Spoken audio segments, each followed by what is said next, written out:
건강을 저금합니다. 100세 시대 건강해서. 네, 여러분을 건강 부자로 만들어드리는 시간 장수은행의 문을 활짝 열겠습니다. 해마다 이맘때쯤 들려오는 뉴스들 중에 네. 저는 이 뉴스를 접하면 가슴이 따뜻해져요. 뭐야? 뉴스 보면 맨날 슬픈 소식, 우울한 소식밖에 없는데 네. 일은 심지어 여든 되신 분들이 네. 공부를 열심히 했어. 이걸 네. 만학도라 그러잖아요. 네. 그래서 졸업식을 해요. 자녀들이, 손자들이 와서 축하한다고 거꾸로 막 축하해주고 할머니는 눈물 흘리고. 네. 그 연세에 공부하시는 게 쉽지 않거든요. 정말 대단하지 않습니까? 여든 나이에 공부를 한다. 공부에 대해 한이 맺히신 분들이시잖아요. 맞습니다. 근데 저는 돌아서면 우리 딸내미가 뭐라 얘기했는데 뭐라고? 엄마 아까 얘기했잖아. 야, 까먹었어. 다시 얘기해줘. 근데 그다음 뭐라 그랬지? 엄마 왜 그래? 답답해. 돌아서면 잊어버려요. 근데 그분들은 얼마나 열심히 또 외우고 또 왜 공부를 하셨을까. 맞습니다. 정말 대단하다는 생각이 몇 배를 들어요. 하셨어야 될 거예요. 맞아요. 실제 우리 예전 부모님 세대는 네. 여자가 배움이 뭐가 필요해? 집에서 일이나 하면 되지. 그래, 그랬었어. 그러면서 학교를 안 보낸 일이 많았다 하더라고요. 지금은 상상도 할 수 없는 일이에요, 정말. 예. 그 예전에 그 드라마 그 아들과 딸이라고 저 어렸을 때 했었거든요. 귀남임금이나 정말 드라마. 네, 네. 맞아요. 그걸 보면서 실제로 저럴까? 에이, 저거는 좀 드라마니까 좀 가장했겠지 이렇게 생각을 좀 했거든요. 아유, 그건 유나 씨가 몰라서 그래요. 실제로도 그렇다니까요. 진짜요? 아직도 시골 가면 한글 모르는 어머니들이 꽤 많이 계시거든요. 맞아요. 그래서 한글 학교도 열리고 그러는데 우리 어머니들이 뒤늦게 까막 눈에 벗어나서 네. 쓴 글이 화제가 되기도 하잖아요. 맞아. 그래서 이게 그거구나. 뭔가 이거야. 뭔가 있어. 읊어 보시오. 내 이름은 분한이 권분한. 우리 엄의 딸 셋 낳아 분하다고 지은 내 이름 분한이. 내가 정말 분한 건 글을 못 배운 것이지요. 40 서이에 혼자 되어 쭈그렁 할머니가 되어 공부를 시작했어요. 글자만 보면 어지러워 멀미가 났지만 배울수록 공부가 재미나요. 세상에 이렇게 행복한 일이 어디에 있을까요? 90의 글자를 배우니까 분한 마음이 몽땅 사라졌어요. 정말 대단하시다. 분한. 네. 권분한 할머니. 네, 할머니 시인 정말 멋진데 내용을 보면 너무 좀 가슴이 아프다 그죠? 맞아요. 네, 이 작품을 아무튼 뭐 시화전에서 상도 받으셨다고 하는데, 자 그래서 우리가 이렇게 우리가 평생 배워야 된다 그런 얘기 하잖아요. 네. 실제로 우리가 나이 들어서도 머리를 계속 쓰면 이게 우리 건강을 유지하는데도 도움이 된다는 그런 결과가 되겠죠? 있다고 하더라고요. 네. 네, 맞습니다. 사람은 죽을 때까지 배워야 한다는 말이 있지 않습니까? 뇌를 계속 써야 치매 위험도 줄어들고 건강한 정신이 유지할 수 있기 때문인데 최근에 교육 수준이 높을수록 성인의 조기 사망 위험률이 줄어든다는 연구 결과가 나와서 화제를 모으고 있습니다. 특히 1년간 교육을 더 받을 경우 사망 위험률이 1.9%나 낮아진다고 보고가 되어 있습니다. 아하, 예. 네, 한마디로 가방끈이 길수록 오래 산다는 말인데 맞아요. 그 교육에 의해서 사망률 감소는 노년층보다는 젊은 분에 잘 나타납니다. 예를 들어서 19세에서 49세에서는 교육률이 높을수록 2.9% 정도의 사망률이 감소되지만 70세 이상의 노년층에서는 약 0.8%밖에 감소되지 않습니다. 예. 이런 거 보면 죽을 때까지 건강하려면 공부를 해야 될 것 같습니다. 공부해야 돼, 공부해야 돼. 예, 감독님. 예. 공부하셔야죠. 야구 공부 끝까지 하셔야 됩니다. 예, 알겠습니다. 87. 네. 56. 아직은 괜찮아요. 자, 그리고 이제 이번에 이어진 순서는 2주의 픽미인데 아직은 뭐 겨울이지만 그래도 이렇게 좀 모서리 이렇게 햇볕이 드는 곳에 나면 이게 빼곡히 고개를 내밀고 있습니다. 그런데 우리가 이것을 봄의 전령사라고 하거든요. 뭐죠? 오늘의 주인공 뭘까요? 화면으로 만나보시죠. 겨울의 냉기가 가시면서 우리 식탁에도 반가운 봄 손님이 찾아왔습니다. 바로 봄나물 중에서도 으뜸인 냉이인데요. 냉이 한 주먹이면 하루에 필요한 무기질을 모두 섭취할 정도로 영양 덩어리입니다. 쌉쌀하면서도 향긋한 맛으로 잃었던 입맛을 돋워주는 냉이. 날씨 좋은 날 냉이 김밥 싸서 나들이 떠나보는 건 어떠세요? 달콤한 고구마와 냉이가 만난 크로켓은 아이들 간식으로 제격이죠. 예로부터 나물뿐만 아니라 약초로도 두루 쓰일 만큼 활용도가 높은 냉이. 우리 몸을 깨우는 봄의 전령사 냉이를 2주의 픽미로 선정합니다. 자, 제가 봄의 전령사라고 말씀드렸죠. 냉이. 냉이는 저렇게 그 눈으로만 봐도 그 쌉싸름한 향. 그리고 이제 이런 것들이 좀 입맛을 돋우거든요. 맞아요. 네, 확실히 이제 냉이를 보니까 봄이 왔구나 이런 생각이 듭니다. 저희 집은 네. 된장을 자주 먹는 편이거든요. 된장찌개를 자주 그렇죠? 먹는 편인데 된장찌개에 우리가 넣는 재료가 좀 있지 않습니까? 네. 그냥 뭐 돼지고기 넣을 때도 있고 소고기 넣을 때도 있고 뭐 여러 가지가 있지만 특히 기름이 자글자글한 이 차돌. 차돌을 넣은 데다가 냉이까지 넣어서 차돌 냉이 된장찌개. 건강식이죠. 진짜. 끝내주지 않습니까? 자, 아무튼 오늘의 핑미 주제 주인공은 바로 냉이였습니다. 많이 챙겨 드십시오. 자, 그리고 이제 장수 토크의 주제를 알아봐야 될 텐데요. 장수 극장으로 먼저 만나보시죠. 장수극장 막을 올려. 어머, 언니 너무 축하해. 뭐? 언니 진짜 남친 생긴 게 지금 몇 년 만인가? 헉, 잠깐만. 언니 10년 만이야. 웬일이야? 사람들 있는 데서 무슨 10년, 30년 만. 내가 잘해주고 있어 그래서. 아 근데 왜 이렇게 안 와? 그러게. 좀 늦네. 자기야, 빨리 좀 오지. 아 피곤해 죽겠는데 뭘 빨리. 일이 많아서. 유나, 내 이뻐하는 동생. 안녕하세요. 처음 안녕하세요. 뵙겠습니다. 네. 말씀 많이 들었어요. 진짜 너무 만나 뵙고 싶었거든요. 근데 실제로 뵈니까 진짜 잘생기셨다. 감사합니다. 네. 자기야, 우리 뭐 먹으러 갈까?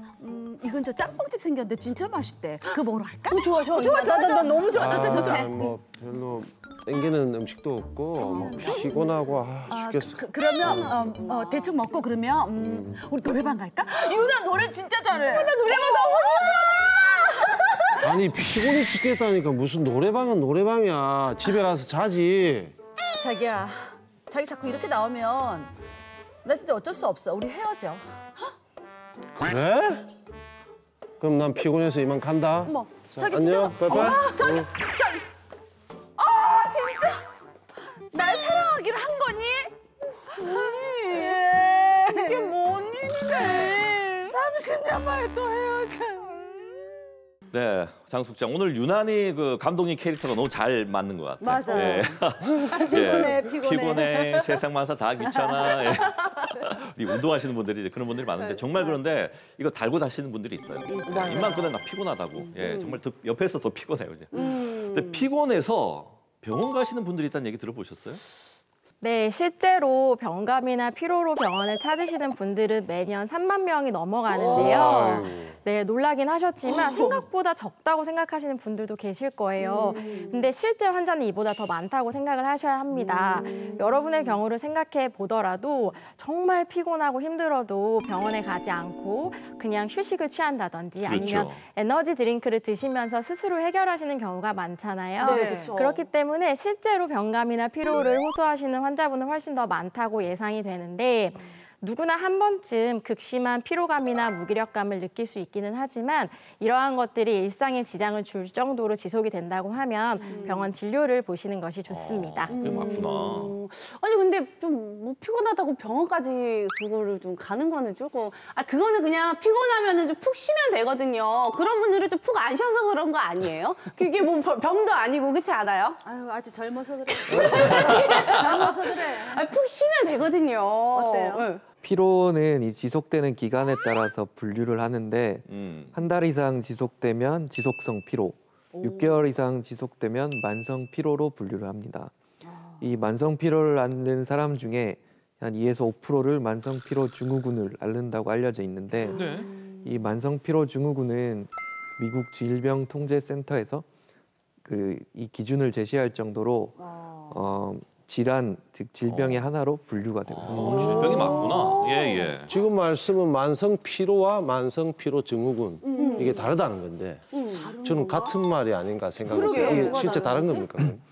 만성 피로 증후군은 만성 피로와 증상은 같은데 특별한 원인 질환 없이 가벼운 움직임에도 쉽게 피로해지고 또 기억력, 집중력 저하, 인후통, 그리고 목이나 겨드랑이 림프절 통증, 그리고 근육통, 그리고 갑자기 생긴 두통, 그리고 관절통, 그리고 숙면 후에도 계속 피로감이 회복되지 않고 운동을 하고 난 다음에 24시간 동안 지속되는 심한 피로감.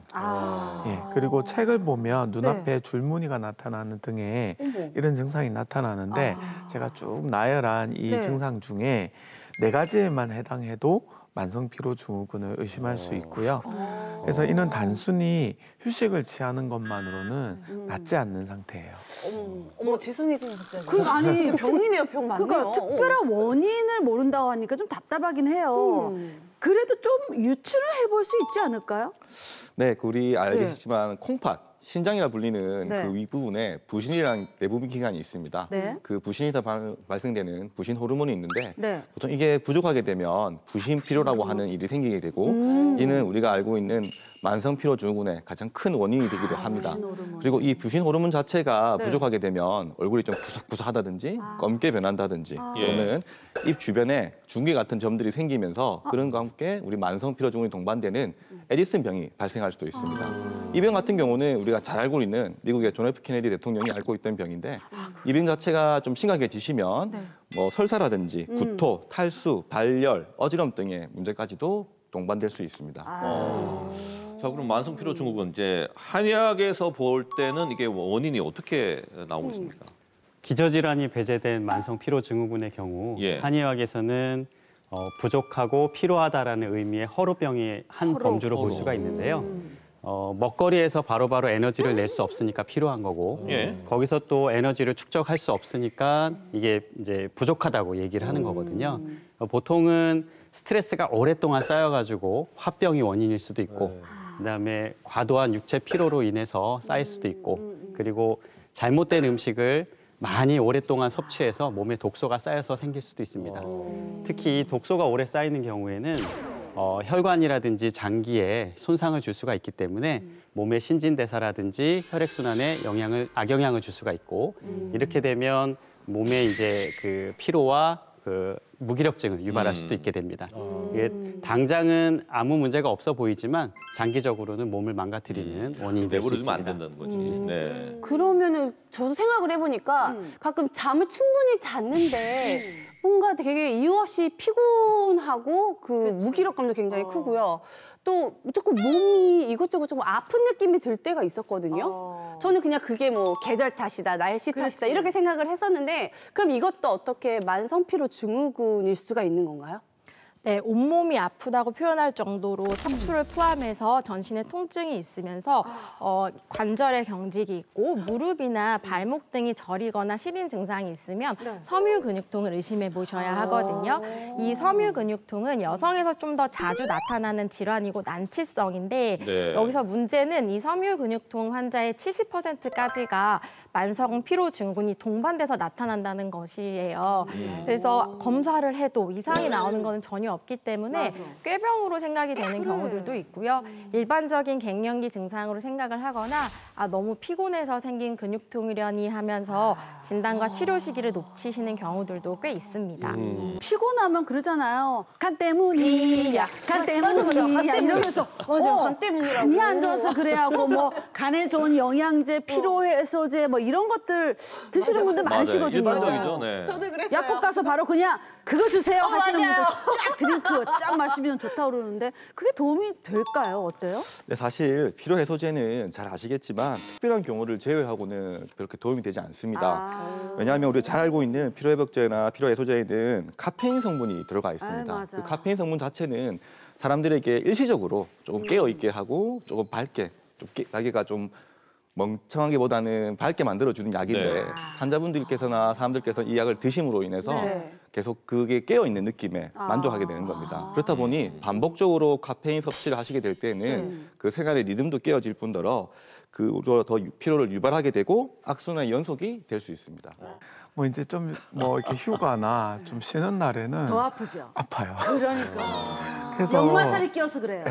그래서 그러면 일을 하면 또 언제 아팠냐는 듯이 또 괜찮거든요. 신기하다. 제가 소띠입니다. 그래서 소처럼 일을 해야 되는 운명인가 싶기도 하고요. 피곤하면 일을 해라. 예. 특별히 저는 해결책이 없는 것 같습니다. 몸을 계속 움직여주고 활동을 하라 이거죠. 그것도 도움이 되겠죠. 저도 소띠인데. 여기서 해석을 잘 해주시네요. 예. 네. 저는 뱀띠라서 뭐예요, 그럼 그러면? 쉬어야겠네요. 방바닥에 누워가지고 일찍 자는 게 이제 피로 회복에 도움이 되는데 사실 그것보다도 더 중요한 게, 더 좋은 게 아무리 피곤해도 한 10분만 운동하자 하고 운동 시작을 했다가 보면 또 이제 또 리듬을 타다 보면 또 1시간 동안 할 수 있거든요. 그렇게 하고 나면 피로도 풀리고 스트레스도 풀리고 해서 저는 운동을 추천드립니다. 역시. 저는 요즘 이제 안마의자에 푹 빠져가지고 또 그게 그렇게 좀 좋더라고요. 알겠습니다. 뭐 나름의 이런 방법들이 있겠죠. 잘 지켜가면서 건강 관리 잘 하십시오. 자, 이제 100세 건강을 위한 오늘의 투자처 금유나의 100세성으로 만나보겠습니다.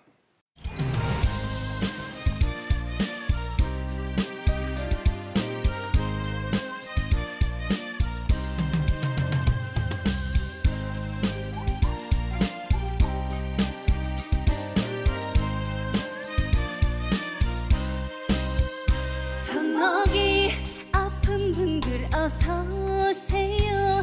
당신을 기다렸어요.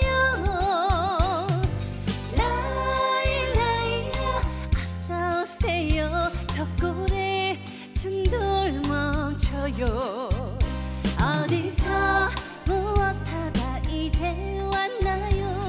당신을 기다렸어요.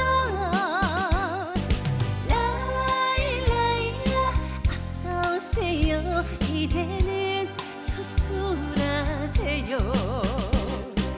길어진 젖골을 다시 짧게 만들고 매일 관리하면은 일라일라일라일라야 당신은 다시 건강해지고 일라일라일라일라야 나는 당신의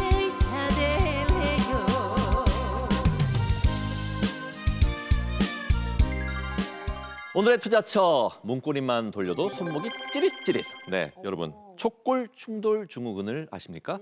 오늘 여러분의 손과 손목, 팔 건강에 대해서 자세히 알아보겠습니다. 먼저 오늘의 주치의와 함께하는 닥터뷰 함께하시죠. 임극필 원장님 반갑습니다. 안녕하십니까, 임극필입니다. 저희가 있는 이곳이 그 지구의 배꼽이라는 불리는 호주의 울룰루라는 곳이에요. 네. 여기 왜 오자고 하셨어요? 제가 취미가 옛날에는 이제 여행을 많이 다니는 게 네네. 좋았었는데 대학교 때 친한 친구랑 배낭여행을 가게 되었습니다. 근데 그중에 이제 호주를 일주를 하다가 네. 이 울루루라는 곳을 가게 되었는데 사실 뭐 지구의 다른 곳도 워낙 아름답고 한 곳이 많지만 그렇죠. 이곳이 제 기억 속에는 정말 기억에 남았었고 그 자연 환경이라는 그 주변 환경들이 네네. 정말 우리나라에서 못 보고 맞아. 그다음에 비교될 수 없는 그런 모습이었습니다. 그래서 나이가 들면 저희 가족들이랑 네. 다시 꼭 가보고 싶다라는 생각이 들었습니다. 20년 전에? 네, 20년 그러면- 넘었습니다. 그러니까 타임머신 타고 그럼 20년 전으로 돌아간다면 뭘 가장 하고 싶으세요? 여행을 조금 더 다녀보고 싶습니다. 그때 뭐 네. 학교 생활을 하면서 방학 때나 이럴 때 물론 여행을 다녔지만 사실 계획적으로 다닌 건 아니었기 때문에 우리 국내에도 사실 못 가본 곳도 많고 그렇죠. 그다음에 외국도 그렇지만 그런 곳을 좀 더 계획적으로 해서 여행을 조금 본격적으로 그러니까 요즘 보시면 뭐 여행 유튜버도 많지 않습니까? 그렇죠. 사실 그때는 그런 게 없었는데 네. 그런 성경 지명이 있었다면 그런 유튜브를 좀 미리 만들어서 그렇죠. 그쪽으로 좀 약간 땡겨보지 않았을까. 아니 본업이 닥터시니까 뭐 의료 봉사, 해외 의료 봉사 이런 것도 괜찮지 않을까요? 아직까지는 제가 조금은 여유가 없어서 조금 더 여유가 생기면 네. 이제 말씀하신 대로 해외 쪽으로 조금 어려운 곳이라든지 맞아요. 그래서 의술을 펼칠 수 있으면 좋을 것 같습니다. 그럼 지금 나의 행복 지수는 몇 점?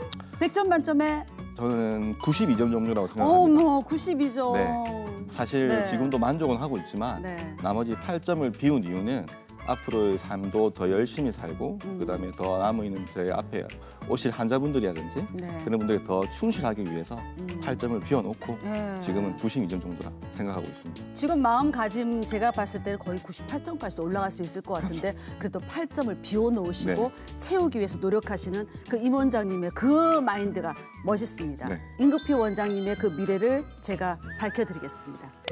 고맙습니다. 자, 오늘의 주치 임극필 원장님을 모십니다. 어서 나오십시오. 우리 몸 어느 곳 뭐 하나 안 중요한 데가 없습니다만 맞아요. 특히나 이 매일 쓰는 손, 뭐 손목, 팔 여기가 불편하면 정말 말 그대로 아무도 못 하잖아요. 그래서 여기 불편하신 분들이 이제 원장님을 찾아온단 말이에요. 네. 예, 주로 어떤 증상 때문에 고통을 호소합니까? 자, 우리 손목을 한번 보시면 네. 자, 자기 정면을 다 보시죠. 네. 보시면 위로도 되고 아래도 되고 양옆으로 그다음에 360도 돌아가고 있습니다. 그렇죠, 그렇죠. 그래서 우리가 이 몸의 모든 관절이 있지만 이 손목 관절 같은 경우는 다양한 일을 하기 위해서 다양한 방향으로 움직이게 됩니다.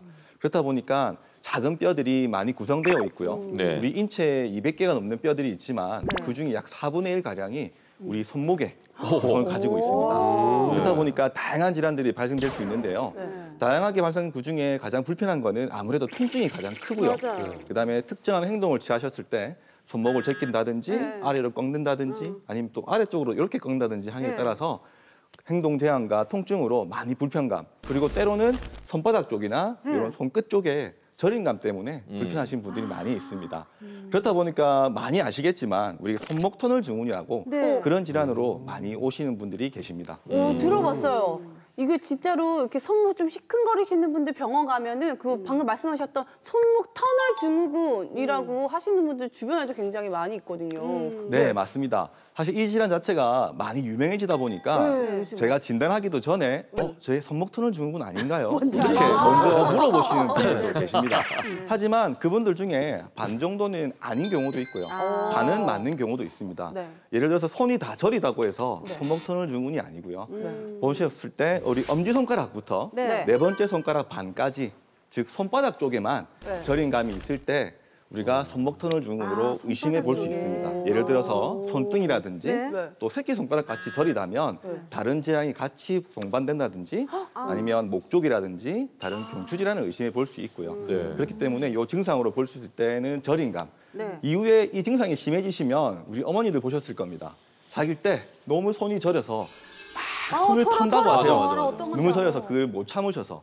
보통 이런 증상을 호소하시면 대부분은 손목 터널 증후군이 많이 계시고 그것 때문에 수면 장애 더 진행되게 되면 이 신경이 우리가 말하는 감각신경 말고 근육신경도 있습니다. 그렇게 되면 우리 손에 물건을 잡을 때라든지 이럴 때 힘이 떨어져서 그런 불편감을 호소하시는 경우도 있습니다. 손목 터널 증후군이 발음하기가 좀 어려워서 발음 잘 되는데? 잘 돼요? 천천히 해서 그러니까. 그 생기는 원인이 있을 거 아닙니까? 이 자체는 이전에는 손목을 많이 쓰시는 우리 어머니들 뭐 집에서 설거지 한다든지 반복적인 일을 많이 하시는 분들이 비틀거나 이런 행동 많거나 요즘에는 젊은 분들도 많이 오십니다. 예를 들어서 우리 컴퓨터나 핸드폰 많이 하시잖아요. 그 보면 컴퓨터를 하실 때 책상에 손을 넣고 하시게 되면 손목 자체가 많이 꺾이게 되거나 요 손목 부위에 압박되는 경우가 많이 있습니다. 그렇게 되는 경우에는 요 질환은 정중신경이라고 하는 구조물을 누르게 돼서 이 손목 터널 증후군이 발생하게 됩니다. 이 터널이란 자체를 우리가 조금 잔인하지만 요 구조를 잘라보면 세 면은 이 손목의 뼈로 이루어져 있고요. 뚜껑 자체는 우리가 행수근 인대라고 하는 인대가 덮고 있습니다. 인대가. 그 터널 안에 이 신경, 그다음에 우리가 말하는 손가락 힘줄, 혈관이 지나가게 되는데 이 세 가지 구조물 중에 요 신경 자체가 우리가 알고 있는 두부랑 비슷합니다. 가장 연약하고 약하기 때문에 다른 놈들에 의해서 찔려지다 보니까 이 자체가 눌려져서 그 아래쪽으로 손이 저리신 거고 우리가 어릴 때 한 번씩 해보셨을 겁니다. 손을 쫙쫙 쪼아서 손목을 딱 눌러주면 풀 때 손바닥이 지디지디 쏘지시는 거예요. 그런 것들이 우리가 봤을 때 손목 터널 증후군의 아주 기본적인 증상이라 생각하시면 될 것 같습니다. 그럼 손목에 통증을 일으키는 또 다른 질환도 있을까요, 그럼? 손목 같은 경우에 이제 손목 터널 증후군이 있고요. 그다음에 우리 엄지손가락 보시게 되면 엄지손가락에 딱 최고로 하셨을 때 보시면 요 관절이 있고요. 그 밑에 요 부위가 있습니다. 요게 말하자면 우리가 의학적으로는 수근, 중수근 관절이라고 하는데 우리 할머니들, 어머니들 이전에 손도 많이 쓰시고 하셨던 분들 중에 요 부위에 관절염이 잘 오십니다. 저희 어머님이 그래요. 원래 관절이 튼튼하셨는데 생밤을 그렇게 까시더라고요. 그렇구나. 그 밤을 까서 파는 것도 있는데 그거는 맛없다고 안 된다고 직접 까셔. 그 일일이 까시니까 여기가 어느 순간 아프셨어요. 그래서 부목을 되셨어요. 일을 못 하시니까 제가 일을 했죠. 제가 좀 불편하더라, 힘들더라고요. 근데 좀 좋아지시니까 이제는 삶은 밤을 까고 계시네요. 쓰시지 말아야 되는데 자꾸 쓰시니까 여기가 툭 튀어나오시더라고요. 그 이름이 재미있어서 기억하는데 뭐요? 뭐 방아쇠 뭐가 있어요. 이 또 질환 중에. 요 주먹을 지시면 주먹이 말을 안 듣습니다. 지시면 조금 표현이 그렇지만 제가 3번째 말고 2번째로 표현해드리면 이렇게 되십니다. 주먹이 끝까지 안 오고 그다음에 손을 펴시게 되면 자연스럽게 펴주셔야 되는데 이게 안 펴지시다가 딸딱 우리 총의 그 모양처럼 우리가 말하는 찜질이라든지 약물 치료 또는 주사 치료로서 회복될 수 있지만 이 증상 자체가 24시간 손을 움직일 때마다 튕겨지신다면 간단한 시술로 아까 터널처럼 생긴 할차를 제거해주면 바로 일상생활에 복귀가 가능하십니다. 집안일 하다 보면 손목 많이 쓰거든요. 행주도 걸레도 배틀어 짜고 뭐 꿀통 같은 거 딸 때 이게 안 돼서 힘 많이 돌리는 거 있잖아요. 문고리 같은 것도 이거 돌려서 이렇게 하잖아요. 이런 거 못 하시는 분들도 많거든요. 이거 또 다른 질병인가요? 그것 때문에 많이 오시는데요. 어머니들 집에서 요즘에는 뭐 새로운 뭐 엄마라 해서 식세기나 뭐 이런 기구들이 많이 생겼지만 이전에는 사실 어머니들이 다 손빨래 하시고 설거지 하시고 손목을 많이 비트는 행동들을 많이 하셨습니다. 그렇다 보면 오셨을 때 우리 손을 보시면 요 엄지손가락 쪽 말고 새끼손가락 쪽 면이 있습니다. 여기 보면 볼록 튀어나온 뼈가 보이실 거예요. 이 뼈. 요게 이제 척골이라고 불리는 뼈입니다. 척골이 불리는 뼈고 요 엄지 밑에 요게 보시면 널따란 뼈가 한 개 있는데 요골이라 불리거든요. 이게 요골과 척골인데 보통 짙을거나 비틀 때 통증이 있으신 분들이 오시면 대부분 요 척골의 위에 부위, 요 위에 통증을 많이 호소하시게 됩니다. 그런 경우에 오시면 사실 10명 중에 9분 경우는 우리가 말하는 건염일 경우가 가장 크세요. 그래서 많이 쓰셨기 때문에. 그런데 10명 중에 1명꼴로 그 건염과 동반되면서 이 뼈가 더 도드라지고 손목을 움직이실 때마다 극심한 통증, 환자들 말씀으로는 뭔가 찢어질 듯한 느낌을 호소하시거든요. 그렇게 극심한 통증을 호소하실 때는 아까 말씀드렸던 새로운 병이지만 척골 충돌 증후군이라는 병을 의심해 볼 수 있습니다. 척골 충돌 증후군. 오늘 나는 왜 이렇게 발음이 딱. 쟤는 처음 들어봐요. 흔한 질환입니까? 사실 크게 잘 생기는 질환은 아닙니다. 아까 말씀드렸듯이 요 척측 부위에 발생하는 질환이 가장 흔한 거는 환자분이 10명이 오셨으면 9분은 대부분의 건염이십니다. 근데 10명 중에 1분 경우에 특수한 경우에 있어서 이 척골의 충돌 증후군이 발생되게 되는데요. 이 병 자체는 모두가 발생하기보다는 뼈가 길어졌다고 해서 발생되는 것도 아니고 이 척골에 아까 말씀드렸던 뼈가 길어지고 도드라지면서 주변에 우리 육안으로는 보이지 않지만 작은 뼈들이 많이 있습니다. 그 척골의 위에 분포하고 있는 뭐 삼각골 또는 월상골이라는 뼈들이 있는데 그 뼈가 우리가 말해서 충돌이죠. 계속 뼈가 뼈끼리 부딪히는 거죠. 그러면 누가 나를 때리면 어떻게 될까요? 멍이 들고 아프겠죠. 그렇게 되면서 이 부분에 문제가 생기는 병이 척골의 충돌 증후군이라 생각하시면 될 것 같습니다. 그러니까 뼈가 앞서 자란다는 뜻이군요. 그러니까 뼈가. 네, 이 뼈 자체가 우리가 대부분의 척골 충돌보다는 많이 들어보셨던 게 어깨의 충돌 증후군 들어보셨어요? 어깨 팔을 많이 쓰시면 뼈가 자라서 부딪힌다. 그렇게 비슷한 표현인데 반복적으로 예를 들어서 환자분께서 돌리는 일을 우리 보면 공장에서 일을 하신다고 하면 반복적인 작업을 많이 하십니다. 뭐 드라이브를 돌린다든지 아니면 중국집에서 요식업을 하신다면 웍을 계속 돌린다든지 아니면 어머니들은 집에서 이제 물걸레로 계속 청소를 하시지 않습니까? 그럼 그 반복적인 행동에 의해서 태행적으로 발생하는 경우도 있고요. 아니면 우리 젊은 친구들 스포츠를 좋아하기 때문에 넘어지시거나 하시게 되면 이 아까 말씀드렸던 요골과 척골을 잡아주는 탄탄한 인대가 있습니다. 그 인대가 다치거나 하게 됨으로써 이 척골이 인위적으로 많이 사용하면서 길어지는 경우도 있습니다. 그걸 우리가 이제 말씀드리던 척골의 양성변이라고 하는데 그 양성변이로만으로는 이 척골 증후군을 진단하지는 않고요.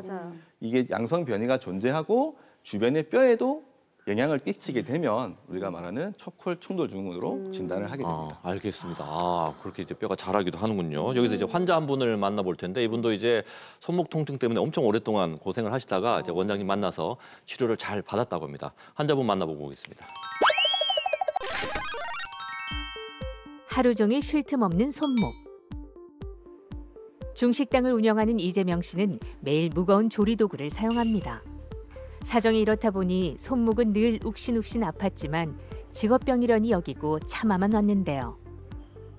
중식 일을 하기 때문에 좀 프라이팬하고 뭐 국자를 좀 많이 사용하고 있으니까 왼손 뭐 프라이팬을 돌리고 국자로 이래 뭐 적고 그러고 뭐 이런 식으로 후라이팬을 들고 이래 붓고 뭐 이런 일을 좀 많이 합니다. 그러고 이 육수통 뭐 무거운 것도 이래 좀 들어가 옮기고 뭐 일하는 일을 좀 통증이 너무 심해서 이래 뭐 음식을 할 때 이래 좀 무리가 좀 많이 가죠. 가게 못 나갈 때도 있고 이렇게. 원인은 양쪽 손목 모두 반복된 사용으로 인한 척골 충돌 증후군. 특히 오른쪽의 경우 당장 수술이 필요했는데요. 수술 전까진 걱정이 많았지만 지금은 숙제를 끝낸 듯 홀가분한 마음이 든다고 합니다. 환자분 같은 경우는 특히 요 척측이라고 불리는 요 아래쪽으로 통증이 심하셨고, 특히 손목을 꺾거나 아래쪽으로 아니면 뒤로 꺾을 때 요 부위에 극심한 통증으로 사실 일을 하셔야 되는데 그 일을 잘 하지 못하는 상태 때문에 병원을 방문하게 되셨습니다. 환자 같은 경우에는 척골 자체가 4mm 이상 5mm 가까이 길어진 걸 볼 수 있었고, 그 길어진 뼈에 의해서 주변에 있는 월상골까지 뼈의 변화를 초래하고 있었습니다. 이런 경우에는 주사 치료라든지 부목 고정이 이런 보존적 치료가 사실 크게 도움이 되지 않습니다. 이럴 때는 가장 원인이 되는 척골의 변화된 걸 짧게 만들어 줄 수 있는 척골의 단축술이 필요하였습니다. 다양한 이유로 손목 통증을 호소하는 이들은 계속해서 늘고 있는데요. 약해진 손목을 방치했다간 더 큰 문제로 이어질 수 있습니다. 환자는 충돌의 원인이 되는 길어진 뼈를 정확한 길이만큼 잘라낸 상태. 척골의 길이가 눈에 띄게 짧아진 걸 확인할 수 있습니다. 지금 일하실 때 통증이라는 것들이 이전에 비해서는 많이 좋아지셨고요. 하지만 평소에도 워낙 무거운 웍이라든지 이런 기구를 많이 들고 일을 하시기 때문에 아무래도 일반적인 건염이라든지 약간의 통증이 있으십니다.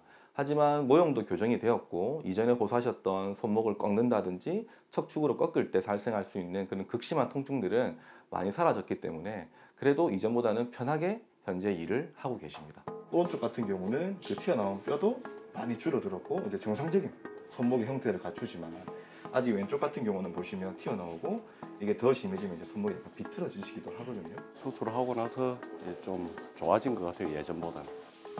어쩔 수 없이 멈췄던 일상이 다시 회복될 정도로 손목 건강을 되찾았는데요. 하지만 평생 사용해야 하는 만큼 이전보다는 더욱 아껴 써야 하겠죠. 가게 일하기 전에 뭐 좀 스트레칭도 좀 하고 뭐 안 아픈 쪽으로 이래 뭐 무거운 것도 좀 안 들고 뭐 그런 식으로 이래 지금 관리를 좀 하고 있습니다. 평소 이래 일할 때 이래 지장 없었으면 하는 바람이 좀 있죠. 네, 오늘 이제 이 척골 충돌 증후군 이제 제대로 이제 배우고 있는데 일단 병원에 와서 그러면 이게 이 증후군이 맞다 진단을 해야 되잖아요. 어떻게 합니까? 우선은 환자분의 불편한 증상을 먼저 듣습니다. 사실 아시겠지만 제일 중요한 건 환자분의 증상이시기 때문입니다. 오셨을 때 우선 아까 손목에 네 방향이 있듯이 어디가 불편하신지를 듣게 되고요. 그와 더불어서 이제 엑스레이 가장 기본적인 영상 검사를 하게 됩니다. 영상 검사를 하게 되면 말씀드렸듯이 이 튀어나온 척골뼈가 위쪽으로 많이 전이된 상태를 확인할 수 있고요. 그 주변에 존재하는 월상골 또는 삼각골의 뼈의 변화를 확인할 수 있습니다. 그리고 환자의 증상을 들어보면 제일 불편하다고 하시는 것들이 땅을 짚고 일어날 때 이게 너무 아파서 땅을 못 짚겠어요 라고 말씀을 하십니다. 어르신들이 뭐 땅바닥에서 아니면 의자에서 일어나실 때 다리가 안 좋으시면 무조건 손을 쓰시게 되는데 손을 쫙 편태로 짚어야 되는데 이게 꺾어지시면 손목에 요 튀어나온 뼈, 그다음 주변으로 통증 때문에 이 행동을 못 하세요. 그래서 이것 때문에 불편해서 왔다라고 하면 우선적으로 우리가 척돌 충돌 증후군을 의심해 볼 수 있습니다. 괜히 말씀 듣고 보니까는 제 뼈가 괜히 튀어나온 것 같아 보이고 저만 그런가요?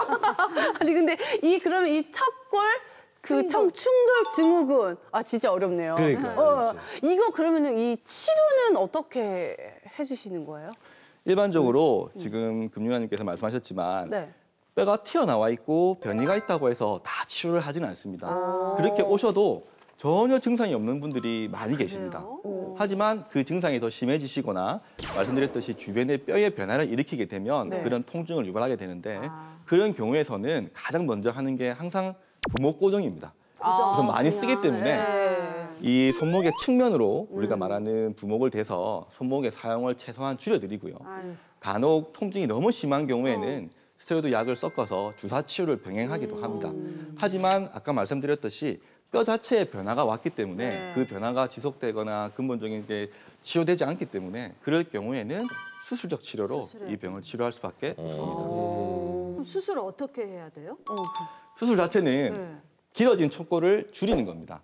우리가 처음에 엑스레이 상에서 검사를 해보면 이 척골의 길이가 평균적으로 4에서 5mm 정도 길어지는 경우가 가장 많이 있습니다. 그럴 경우에 요 척골의 측면에 보시면 뼈가 느껴지실 거예요. 이 뼈의 피부를 절개를 통해서 이 중간 부위쯤에서 뼈를 줄이는 겁니다. 길어진 뼈 자체를 잘라내고 4에서 5mm 정도를 줄이게 되면 위에 튀어나왔던 뼈가 아래로 내려가게 될 겁니다. 그렇게 함으로써 정상적인 원래 다치기 전이라든지 젊었을 때의 요골과 척골의 기본적인 상태로 돌려드리는 게 유일한 수술 방법이라고 생각하시면 될 것 같습니다. 근데 다른 것도 아니고 손을 못 쓰게 되면 일상생활할 때 너무 불편할 것 같아요. 뭐 수술 후에는 어떻게 해야 되는 거죠? 이게 뼈를 잘라낸다 생각하셔서 환자분들께서 다 걱정을 하시고 고민을 많이 하시는데요. 이 같은 수술은 말은 조금 험악하게 들리고 무섭게 들릴 수 있겠지만 수술을 하시면 환자분들의 만족도가 큰 수술에 속합니다. 수술 자체도 사실 그렇게 긴 시간이 걸리지는 않고요. 수술하시게 되면 사실 2, 3일 정도의 부목 고정을 취한 후에 일상생활이 바로 가능하시다 보면 됩니다. 하지만 이 뼈를 잘라냈기 때문에 뼈가 다시 붙어야 되는 과정이 필요합니다. 그 초기에는 물론 고정된 금속판이 있기 때문에 대다수의 생활이 가능하지만 예를 들어서 수술 부위에 큰 충격이라든지 아니면 무거운 걸 내려친다든지 그런 가격한 행동들은 한 2개월 정도까지 조심을 필요하고 일상적으로 우리가 쓸 수 있는 세수, 세면, 뭐 샤워하신다든지 뭐 일상생활에서 가벼운 일거리, 그다음에 컴퓨터를 한다든지 이런 사무직 일들은 사용하심에 전혀 불편함이 없기 때문에 크게 걱정하실 일은 없을 것 같습니다. 무리만 하지 않는다면. 혹시 이런 증후군을 호소하는 특별한 뭐 직업군들이 따로 있나요? 손목을 뭐 있을 것 같아요. 아무래도 반복적인 일을 많이 하시는 분들이 많이 있습니다.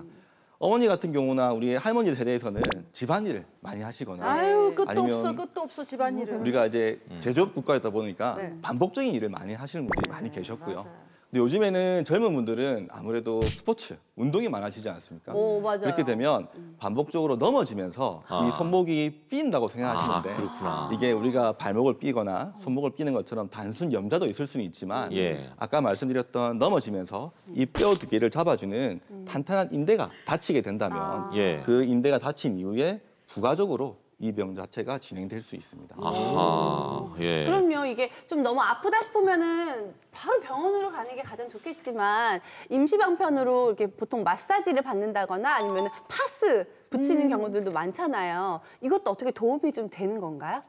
우선 이 파스나 뭐 마사지하는 것들은 우리가 근육 부위라고 하죠. 우리가 뭐 목에 뭉치거나 하시면 파스도 붙이시고 마사지도 하시고 하면 좋아질 수 있는데 여기는 뼈의 변화, 그다음에 인대가 문제가 생겨서 불편한 거기 때문에 근본적으로 도움이 되지 못합니다.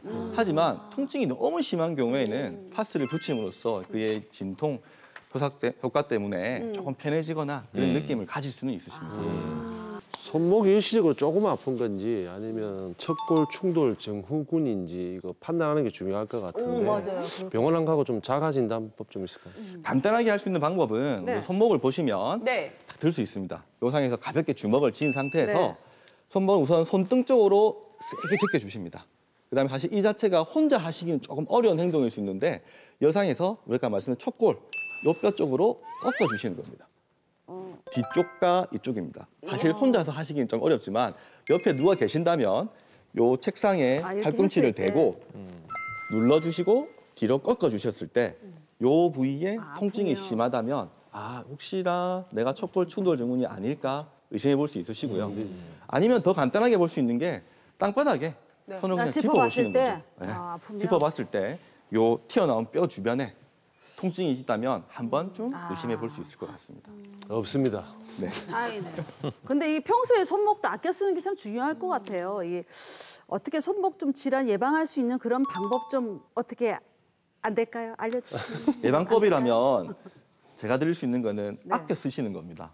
손을 안 쓰는 게 제일 좋다. 많이 쓰면 쓸수록 우리 몸 자체는 닳을 수밖에 없는데 그걸 이제 인지하시고 쓰신 만큼 그 시간을 벌어주시고 보상을 해주셔야 된다고 생각합니다. 예를 들어서 컴퓨터를 많이 쓰신다든지 반복적인 일을 많이 하신다면 쉬어졌다가. 그 후에 퇴근하시고 아니면 일 중간중간마다 손목에 스트레칭을 해주시면 그다음에 가장 좋은 거는 집에 오셨을 때 제가 환자분들 오시면 항상 말씀을 드리는데 손이나 손목이 불편하신 분 오시면 주무시기 전에 본인을 손을 위해서 5분만 시간을 내셔서 뜨거운 물, 목욕탕 정도의 뜨거운 물을 집에 다 있지 않습니까? 세숫대나 세면대 받으셔서 담그라고 말씀을 드려요. 대부분 보시면 조격은 다 하시는데 보시면 손욕이라고 하죠. 손을 뜨거운 물에 넣는 분은 잘 없으세요. 그다음에 파라핀이라고 하는 그런 기술이 있지만 제가 환자들을 진료하면서 보면 느낀 게 그거를 한 달 이상 하시는 분을 한 번도 못 봤습니다.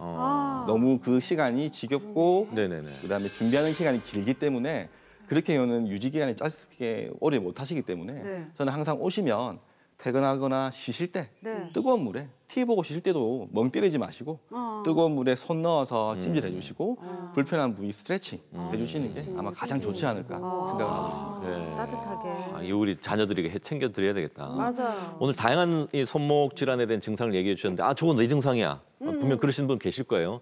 저도 사실 이제 작년에 식기세척기 사고는 그 증상이 좀 줄어들었는데 일어설 때 이렇게 못 일어나고 주먹을 쥐고 일어났었거든요. 척추운동 쓰는 거 현주부 거기까지 어떻게 하시죠. 그래서 이걸 지금 이제 내 증상이다 싶으시다 하면 한번 점검을 병원 가서 진단을 꼭 받아보시는 게 좋을 것 같습니다. 혹시 끝으로 오늘 많이 배웠는데 시청자분들에게 좀 꼭 당부하고 싶은 말씀. 이것만 정말 지켜달라, 중요하다. 이런 게 있을까요? 예, 우선은 많이 쓰셨다고, 많이 불편하시다고 하면 먼저 자기 몸을 아끼는 마음으로 챙겨주시는 게 가장 중요하실 것 같습니다. 그리고 불편하실 때 이거 뭐 아무것도 아니겠지, 괜찮겠지라고 생각하시기보다는 그 증상이 좀 지속되시고 불편감이 길어지신다면 가까운 병원으로 가셔서 정확한 진단을 받으시고 그 정확한 진단 하에 그 어울리는 치료를 받으셔서 빨리 회복될 수 있는 그런 삶이 필요하실 것 같습니다. 자, 지금까지 우리 손을 더 탄탄하게 지켜주는 임극필 원장님과 함께했습니다. 고맙습니다. 수고하셨습니다. 네, 계속해서 머릿속에 쏙쏙 들어오는 건강 상식을 배워보는 시간이죠. 거북한 수다 시간입니다. 먼저 오늘도 시청자 사연으로 시작합니다.